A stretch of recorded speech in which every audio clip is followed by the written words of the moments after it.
Pri dnešnej lekcii si ukážeme pokročilejšie funkcie služby YouTube.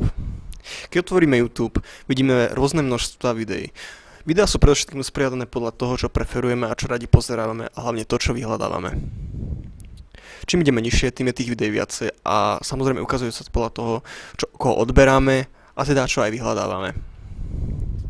Pre ukážku si dáme video Eminema Not Afraid.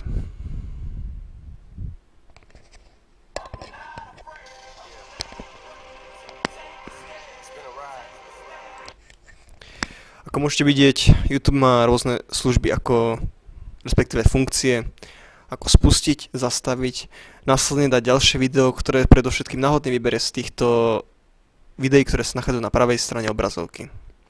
Potom je tu samozrejme tlačítko mutnúť, čo znamená úplne absolútne stíšenie, alebo si upravíme hlasitosť podľa toho, akú chceme. Potom je tu samozrejme čas videa, môžeme ich zaradiť do prezrieť neskôr, čo je taký zoznam, ktorý nám vlastne urobí zoznam videí, ktoré si chceme pozrieť, len nemáme čas, takže sa nám odložia na budúcnosť. Potom si môžeme samozrejme upraviť kvalitu videí, môžeme si vybrať kvalitu, čo je na HD, Full HD. Potom si môžeme samozrejme zväčšiť video. Pre ukážku si ho zväčšíme a pustíme.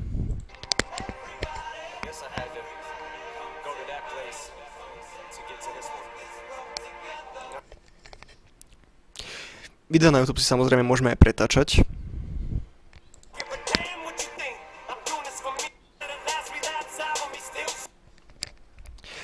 Následne sa vrátime späť. Taktiež môžeme pridať do svojich obľúbených, zdieľať na sociálnych sieťach ako Facebook, Twitter, Google+, či sa nám páči alebo sa nám nepáči video. Potom si môžeme pozrieť opis videa a nižšie sú komentáre. Komentáre komentujú ľudia ako my a vyjadrujú svoj názor, či sa im video páčilo alebo nepáčilo. Teraz sa vrátime späť. Na základnej obrazovke YouTube sú taktiež aj môj kanál, moje odbery, história. Potom tu máme zoznamy videí, ktoré si môžeme vytvoriť ako obľúbené alebo podobné témy, ktorým sa chceme venovať. Tuto sú ľudia, napríklad, od ktorých odberáme. Čím ideme nižšie, tak si môžeme zvoliť náš jazyk, čím nám YouTube prispôsobuje interfejs, čiže užívateľské rozhranie, v akom bude jazyku. Potom je tu krajina. Na základe krajiny nám YouTube prispôsobuje videá, ktoré môžeme pozerať v našom štáte, v ktorom sa nachádzame.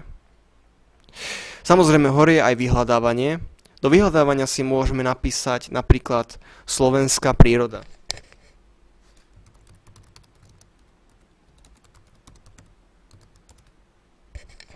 V vyhľadávaniach máme video, pustíme sa napríklad Strážca divočiny, medvede v Tatrách SK.